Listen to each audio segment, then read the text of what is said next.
The girl drew a picture of a house with 3 people in it. He was the third. The drawing was done in pencil on the back of a feed store receipt.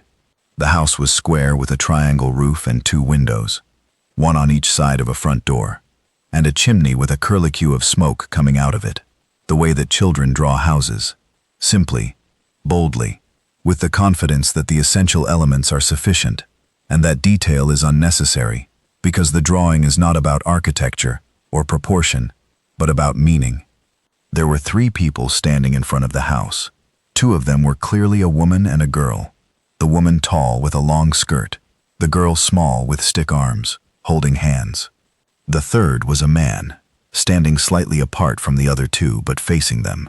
And the man was tall and had a hat and large square hands and was drawn with the particular care that a child gives to something important, each line pressed deep into the paper. The girl's name was Birdie Nye, and she was 5 years old, and she had drawn the picture at the table of her mother's kitchen in the town of Hawthorne, Oregon, while her mother was hanging laundry on the line outside. Sheets and towels and Birdie's cotton dresses, all of them faded from washing. And while the man who ran the feed store across the street was sweeping his front porch, which he did every morning at 8 o'clock sharp with a regularity that Birdie had observed and catalogued, and that Birdie's mother, whose name was Luella, had also observed, though Luella would not have admitted to the observing, not to herself, and certainly not to anyone who might have asked. The man's name was Gideon Hale. He was 34 years old, unmarried, childless, and he had run the feed store in Hawthorne for 6 years now, since he had come west from Oregon City, with a modest inheritance from his late mother, and a wagon loaded with tools and dry goods, and the intention of building a quiet and solitary life, in a quiet place, far from the noise and disappointment of the city. The quiet life he had envisioned had been achieved. The quiet place had been found. The building had been accomplished in every material respect. And the result was a man who had everything he had intended to have, and who was discovering, with the slow and unwelcome clarity that arrives in a man's mid-30s, that what he had intended to have, and what he needed to have, were not the same things, and that the difference between the two was shaped unmistakably like a family. Luella Nye had come to Hawthorne 2 years earlier with Birdie. She had come from Portland, where she had worked for 3 long years as a laundress at the Imperial Hotel, scrubbing sheets and tablecloths until her knuckles cracked, until the hotel changed ownership in the spring of that year, and the new owner reduced the staff to save costs. And Luella, who had no seniority, and no connections, and no one to argue her case, and no husband to speak on her behalf, or to argue for her keeping, was the first to be let go. She had come to Hawthorne because a distant cousin lived there, and had offered her a spare room, a cousin who had since moved to Sacramento for work, leaving Luella alone, leaving Luella stranded in a small rented house on Maple Street, with a 5-year-old daughter, and a job cleaning the offices of the Hawthorne Lumber Company, 3 mornings a week for 75 cents a day, which paid enough for rent and food and lamp oil and the bare necessities of daily existence, but not enough for anything resembling security, or comfort, or certainty about the future. She was 28 years old and bone-weary in the way that single mothers are tired, which is not merely the fatigue of physical labor, but the deeper and more corrosive fatigue of being the only one, the only parent, the only provider, the only decision-maker, the only comfort in the dark, the only person who lies awake at 2 in the morning calculating whether the money will last the month, and knowing that the calculation depends on nothing going wrong, and something always goes wrong. A cracked tooth, a torn dress, a fever in the night. Gideon noticed Luella the way he noticed most things in his careful and methodical life. Gradually, through repeated observation, the way a person becomes aware of a particular tree that has always been there on the corner, but that one day, for reasons the person cannot explain, becomes visible in a way it was not visible before, as though the light had shifted and revealed something that had been there all along, waiting to be noticed. He noticed that she walked past the front windows of the feed store every single morning at precisely 7:30 on her way to the lumber company offices at the end of Main Street. He noticed that Birdie walked beside her every morning, holding her hand tightly, and that Birdie waved at him through the feed store window, and that the waving was enthusiastic and uninhibited in the way that children's waves are. The full-arm wave of a person who has not yet learned that restraint is expected, and that enthusiasm must be rationed and measured out in careful portions. He waved back. He waved back every single morning without fail, and the waving back became a ritual, and the ritual became a fixture of his day, and that dependable fixture of his ordinary day became something that he looked forward to with a keenness that surprised him, and that he could not quite explain, because he was not a man who looked forward to things. He was a man who managed things, who organized the shelves and balanced the ledger and administered the hours of his day with competence, and without anticipation or expectation of joy. And the anticipation of Bertie's small wave at 7:30 in the morning was new and welcome and slightly alarming, like discovering a room in a house he had lived in for years. Bertie began to visit the feed store. It started without ceremony or arrangement. She visited after school let out at 3 o'clock. The school in Hawthorne was a one-room clapboard building with a bell tower and a pot-bellied stove, 3 blocks from Maple Street, and the feed store sat on the route between the school and the house on Maple Street, and the visiting required only a small and innocent detour that Luella permitted. Because Gideon Hale was a known man and a trusted man, and because Bertie's visits gave Luella 20 precious minutes of quiet in the afternoon to sit at the kitchen table alone with her hands in her lap and simply breathe and be still, and 20 minutes of quiet to a single mother is a gift of immeasurable value. Bertie sat on the wooden counter beside the cash register. She swung her legs, and she talked to Gideon while he weighed grain and stacked sacks and filled orders, and the talking was the relentless, uninhibited talking of a 5-year-old, which covers every subject from the color of a particular cat seen in the alley behind the mercantile to the deeply philosophical question of why beans grow up instead of down and whether worms have feelings.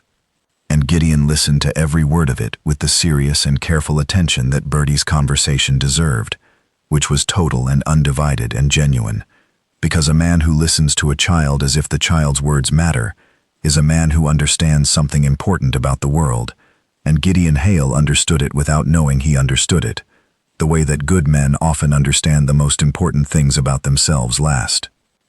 He gave her a pencil, a thick carpenter's pencil from the box beside the scale, and the back of a feed store receipt one rainy afternoon in November when she said she wanted to draw. She drew the picture of the house. She drew it slowly and deliberately, and with great seriousness, her tongue between her teeth the way children hold their tongues when they concentrate on something that matters to them. 3 people, 2 holding hands, 1 standing apart. She held up the picture and showed it to Gideon with the pride and solemnity of an artist presenting a finished and important commission.